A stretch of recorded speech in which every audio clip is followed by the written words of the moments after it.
Alright, so everything's back from the machine shop. I'm going to go over what we got done, what needs to get done, and some changes that we decided to make.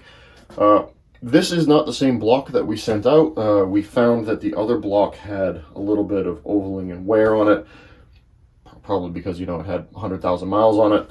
Our pistons were totally fine, but we were going to have to bore out the other block in order to make it work just a little bit, but then we would also have to get new pistons. So we decided to just take an MR-A8 block and have this one be our new block. It's the same exact casting as an MR-16.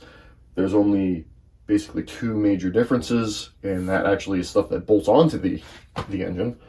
So what we have left to do here is we got to put a head gasket on here, mark out our holes for our coolant passages, drill those into this block fill, and that's done. We also, over here, is where the oil drain is on the MR-16.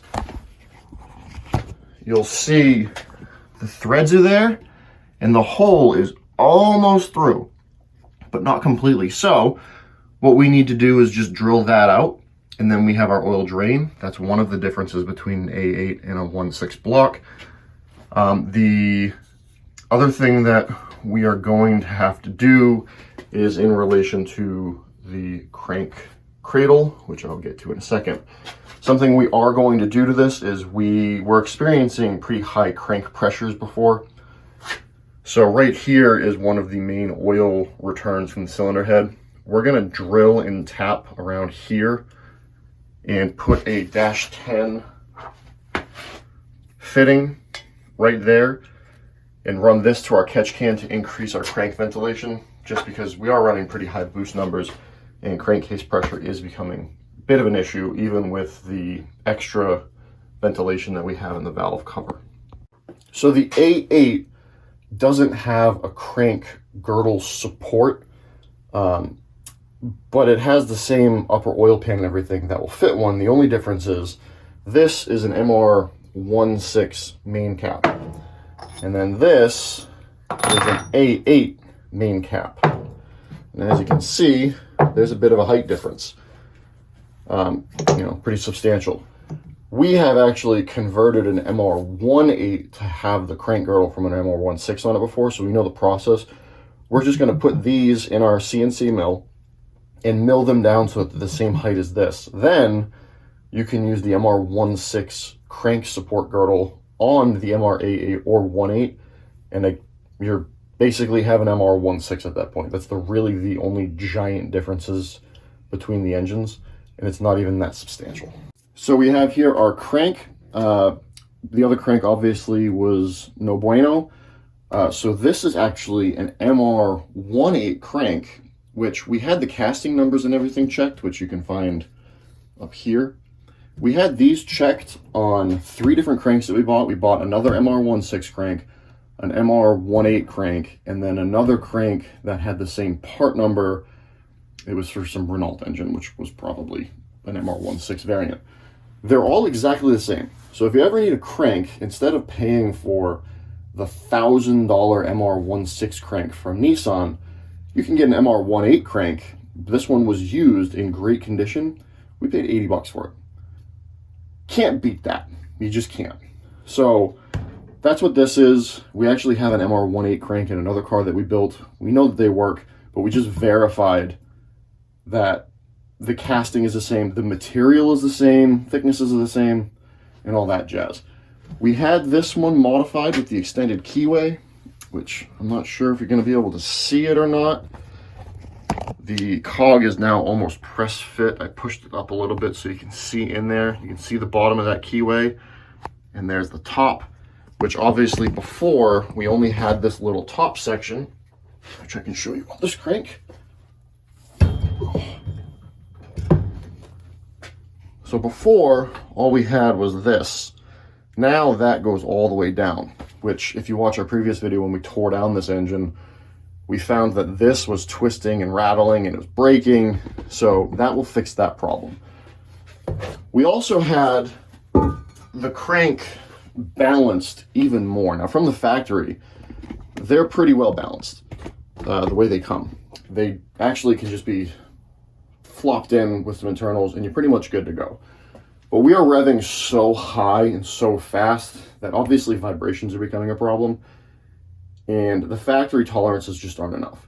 So we went and had this balanced along with our pistons and rods, which is one of them, so that we are within 0.3 of a gram all the way across. So this sucker is going to rev out with no problem. We could go past 10,000 RPM if we want. We're not gonna, but we could, and we shouldn't have any harmonic issues at all whatsoever. So let's look at our pistons and rods. Like I said, these were all balanced. You know, you can see the measurements that were taken. So all of these, all four of these are now within 0.3 of a gram of each other. We also had the pistons modified. You can see this little milling mark going across here. So this, in combination with the thicker head gasket, should drop our compression ratio all the way down to 8.5 to 1. And there's room for us to go lower, but realistically, there's no reason to do that. So these just need to be re-ringed and, you know, bearings fitted to them, and they're ready to go. These pistons have been through some serious abuse, and they're not out of shape in any way, shape, or form, and they're ready to go. So obviously, revving out to insanely high RPMs, you want to reduce your rotating mass. Now, we don't want to reduce it so much to the point where the car starts dropping in revs really, really fast. You need some inertia in order to keep the revs up when you're shifting. You want it to drop, you know, a couple thousand RPM in a slow shift, obviously, but having them, you know, drop really, really fast because there's no inertia holding the RPMs is a no-no. So happy medium, we found this lightweight flywheel setup for an MR engine, and we purchased it, and it is substantially lighter than the Clutchmaster one that we usually use. I'll weigh it in a second to show you. It also came with this 6-puck clutch disc. You'll notice that there's no springs on here, and I'll show you the other one that we usually use, which makes this even lighter as well, which is less rotating mass for when we're at those higher RPMs, which reduces, you know, the potential of harmonics. The clutch cover is essentially the same, so that's not really much different. But we did balance this as well, so that all of this is, again, 0.3 of a gram, which is phenomenal. It's absolutely phenomenal. You can see, you know, little tool marks where we had this all balanced. So let me grab a scale, and I'll throw this clutch flywheel setup on there and throw on the Clutchmaster one so you guys can see the weight difference that we're dealing with. All right, so we have our scale here, zeroed out. Let's weigh the flywheel. This is the new one, and we have, let's call it 16 pounds. I'll take our Clutchmaster one, put it on there. Feels heavier. And that is, let's call it 21 pounds. So that's pretty substantial. We have our clutch disc, the new one, 2.4, or 2 pounds, 4 ounces. And then we have our old one, which is almost a full pound heavier. The pressure plates should weigh about the same, since I believe they're made in the same factory. So we have 7 pounds, 11 ounces. And we have, oh, wow, 10 pounds. Okay, so this one is quite a bit heavier. We'll see exactly what that translates to if we have any issues. So we have taken a significant amount of rotating mass out of the equation with this thing. So that's actually the first time I've weighed these up.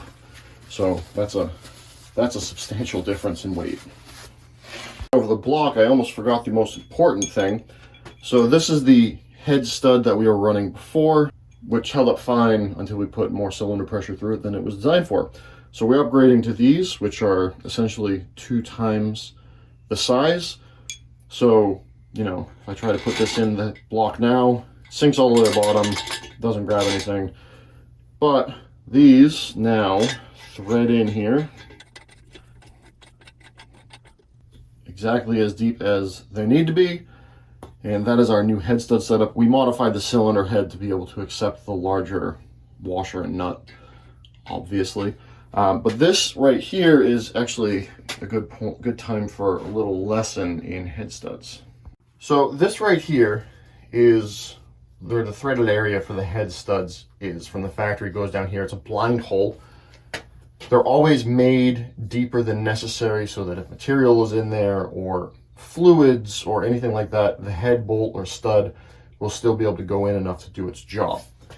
Now, the common misconception is that when you go to a head stud, that sucker's supposed to go all the way down to the bottom. That's not the reality of it. So if you look at an ARP head stud, such as this one that we use, you'll see this bump right here above the threads. That is to stop it from threading in anymore.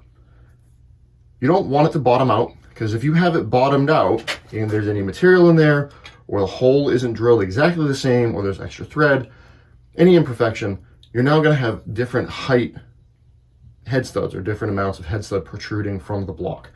So the object of the game is to get all these threads in down to the stop. A good example of how this actually works, or how it should work, is if you're replacing, say, the exhaust manifold on a car, including, you know, a Juke.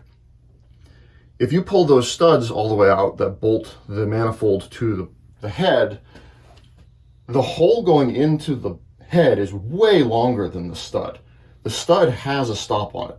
Most studs have stops on them, because this is the only required amount that needs to be threaded in for this to do its job. If this wasn't sufficient, we can get them made longer, but the reality of it is this much thread is more than enough to prevent threads from pulling out. There's plenty of distributed load through here. So for instance, this usually sits in, you know, call it that far, I think, something like that. So that's more than enough, right? This would be complete overkill. There's no need for it to go all the way down here to be that long. No need. ARP knows what they're doing. Where they put their nuts, you can see how little thread there is. And to continue on this,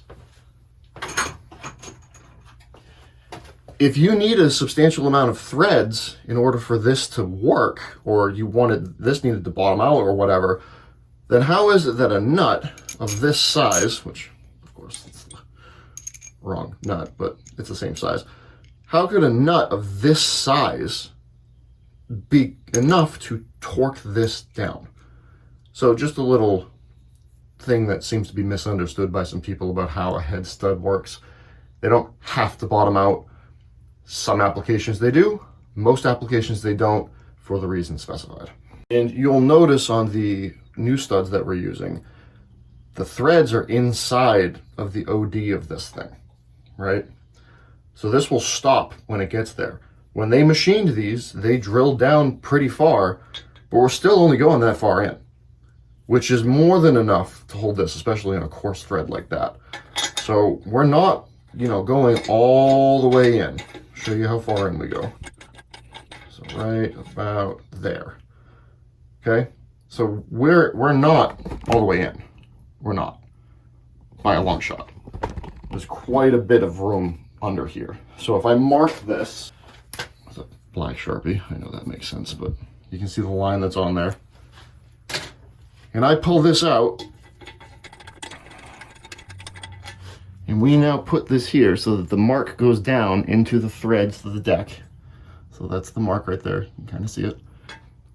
Look how much space is down there. And this is a custom application that we consulted with both ARP and our machine shop with.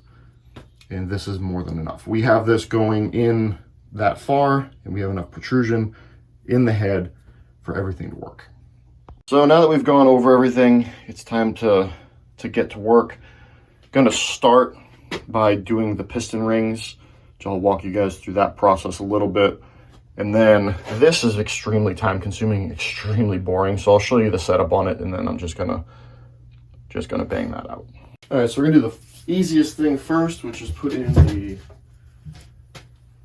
coolant passage holes into the block fill. So I have here an old head gasket, and what we're going to do is we are just going to pop this on here, and then the head gaskets have like almost a restrictor in the hole, so you kind of have to like push through in order to mark, which these might not have marked. Yeah, they didn't. Okay, so what we're going to do in that instance is we are going to basically eyeball it. Now in this particular application, it doesn't need to be perfect, it just needs to be close. If this was a street car that's going to get driven 100,000 miles, then obviously this needs to be a little bit more accurate. But it's also important to remember that there is a small understep, like this is lower than the rest of the deck surface, so coolant will flow, you know, sideways. When we take a cylinder head off an engine that has something like this, there's usually a layer of coolant on here. So now what we're going to do is we're going to drill this out. You can't use a metal bit on block fill, whether it be this Moroso stuff that we use or resin based. You have to use a masonry bit, and the reason for that is if you use a regular metal bit, that actually chips away as it rotates, and it will crack and damage the entire thing. Again, whether that be resin or this silicate based stuff, which this is what we use right here from Moroso. So we're going to drill these. We're going to go really, really slow and try not to crack anything.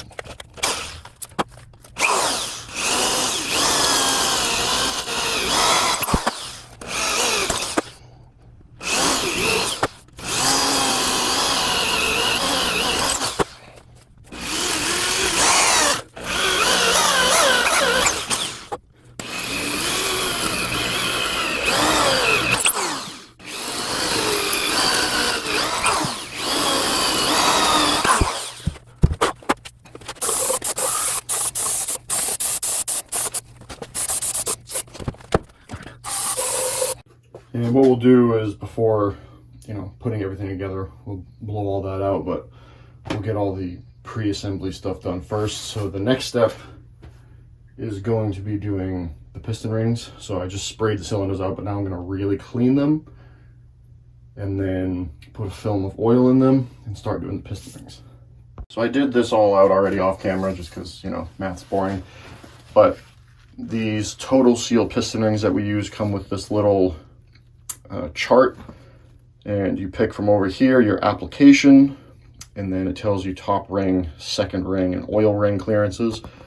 So we're running high boost, 30 plus pounds on E85. So it's bore times 0.008 inches for both top and second ring. And then the oil is 0.015 of an inch. So I have that math here. So the bore is 79.7 millimeters. Convert that to inches, it's 3.14. Multiply by 0.008. And our gap is going to be a 0.025 of an inch, which is this feeler gauge right here. So that's one we're going to use for the top and second ring. And then this 0.015 is what we're going to use for our oil. So I'm going to show you guys doing the first piston, and then I'm just going to do the other three because it is a tedious process, and unfortunately filming slows everything down. When I go to put the pistons together, it does come with a nice little guide that tells you where things should be put in, which is nice. You can also go by what the factory recommends. I'm going to go by what Total Seal recommends. We're going to start with cylinder 1 over here, and what we're going to do is take our piston ring, which is cylinder 1. All right, we just need to get just in there like that. I can already tell we're gonna need to file off a lot because this overlap is really bad. Yeah, that is a lot of overlap. So I'm gonna start by grinding down some of that. I'm gonna come over here to our ring grinder. Eat away at that a little bit. Make sure you do both sides. If you do just one direction, wire properly. So we've got that. I'm gonna feel for any sharp edges. If we feel any, I'm just gonna sand it down a little bit just to get rid of it. So sharp edge gone. Now we put it back in the cylinder.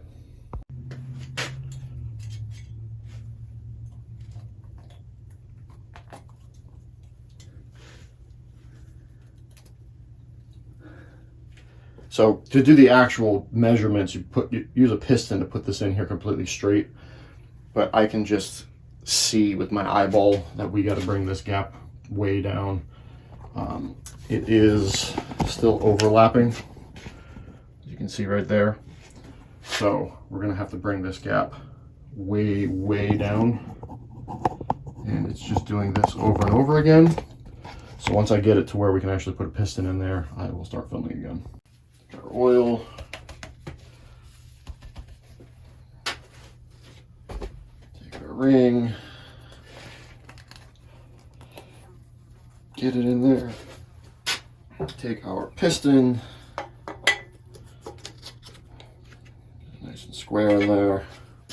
Now we measure again. So before we were almost 15 thou. Now we're at a true 15 thou. So that feeler gauge fits in there fairly snug, but it does fit in there. So now we're just going to grind that away until we get to the gap. Now 25 might seem really big, but when you're running this much boost pressure, stuff gets hot. And when you're running this many RPMs, it's okay to have a little bit of that tolerance so the stuff doesn't squeeze as the ring expands, which at higher RPMs is going to do even more damage than even if this was just a 6,000 RPM engine. But it's more about the expansion rate of the ring to make sure at operating temperature it doesn't push outward. All right, so did that a couple more times and we got our 0.25. So take the feeler gauge and it fits in there perfectly. So that's one ring down and 7 more of that one to go, plus all the oil ones. So I'm gonna go ahead and get all those done and I'll show you the results at the end. All right, we got all of these gapped perfectly. I mounted my gapping tool up on my wall here. It's just way easier to feed it in like that and crank it than it is to do it over here. So that's the top ring done. Now we're gonna move on to the second ring, which is the same gap, so it's the same process. When I get to the oil control rings, I will show that process. It's a little bit different. Not really, because it's just thinner, but anyway. So I'm going to bang these out, and then I'll show you those done too. All right, so we have all 8 of these piston rings all done. Now we're going to do oil control rings. There are 8 of these total, so it's 2 per piston. The way this works is you have one ring, you have the sweeper, I'll call it, and then you have the other ring that goes on top of it. Now, the sweeper, if you want to call it that, you just have to put it in there and make sure that it's not binding. Typically, these are good the way they are. So we'll just check one of these in each cylinder. And then these are much thinner than a regular piston ring. So we have to make sure we take off a tiny amount of material at a time, because what we take off in one rotation of the machine, is going to take off a lot more from something like this. And we're only going down to an 0.15 for clearance. So we have to just be very mindful of that, but it's the same process. Slide the ring in, piston, measure, pull, grind, put it back in. So I'm going to go ahead and bang these out. Okay, so piston rings are all set. I checked these, they're all fine. So now we're going to put the rings on the pistons, starting from the bottom, work our way up. There is a ring expansion tool that you can use.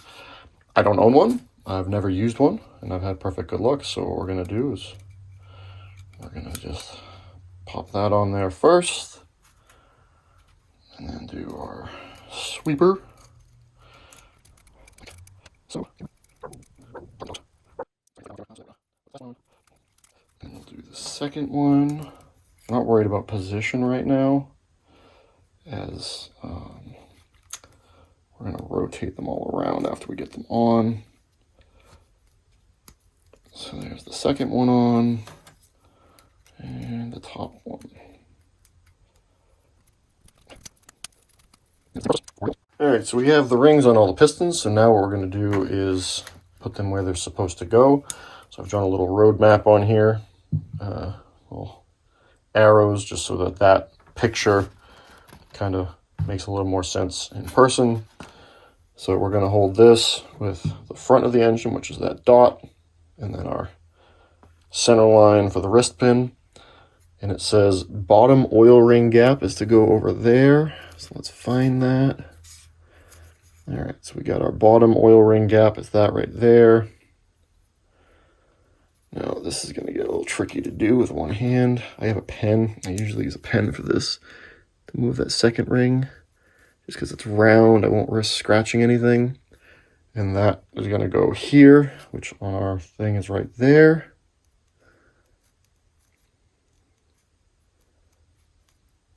Okay.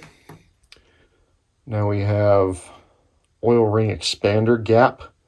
So that's where the oil ring, the little wiper, as I called it, joins together, which it actually already, I think, is right where it's supposed to be.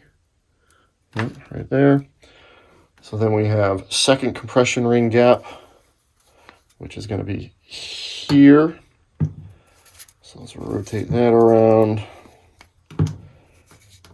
So that's that gap right there. And then finally, top compression ring gap to that side, which is basically the opposite of the other side. So those are all set. So now let's do that to the other three pistons. And then these pistons are ready to go in, but we have more work to do on the block before they actually go in. All right, so the next thing we're do is finish drilling out this hole for our oil drain. Again, one of the differences between an A8 block and a 1.6 block is just this is not fully drilled out. We're not going to drill it out to the exact size because we're not using the OEM return tube. We have a aftermarket one that we made, so we don't need it to be exactly the right size. So I'm just going to go ahead and drill out.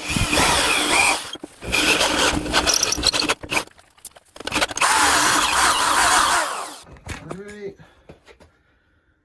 so that is through.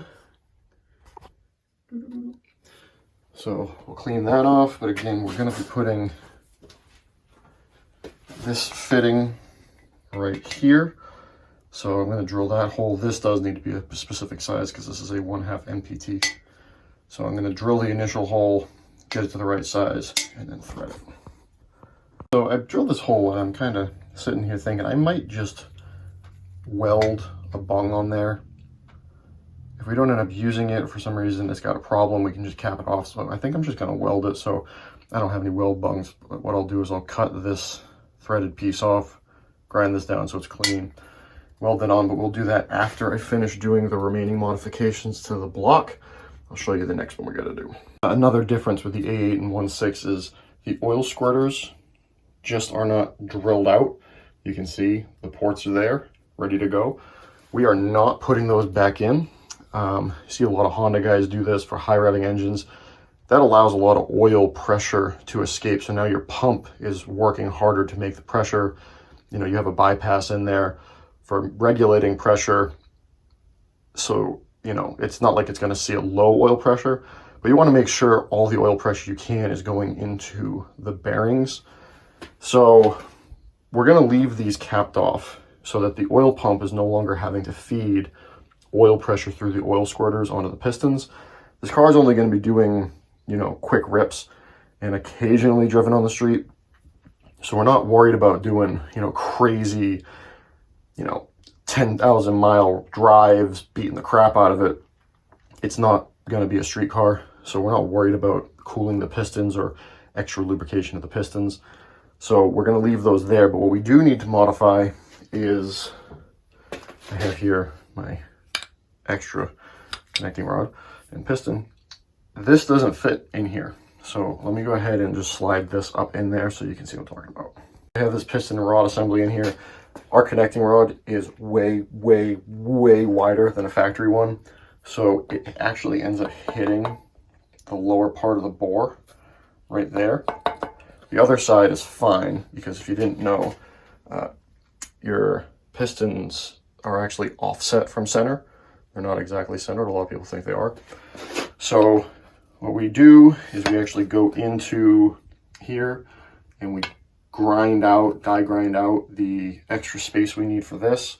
I'll throw some junk bearings in here with a junk crank that we have so that I can, you know, attach this piston and rod and I can keep checking it up and down. It's a time-consuming process. This is going to take me about an hour to do. I'm not going to put you guys through the torture of filming it, but I will show you the final product.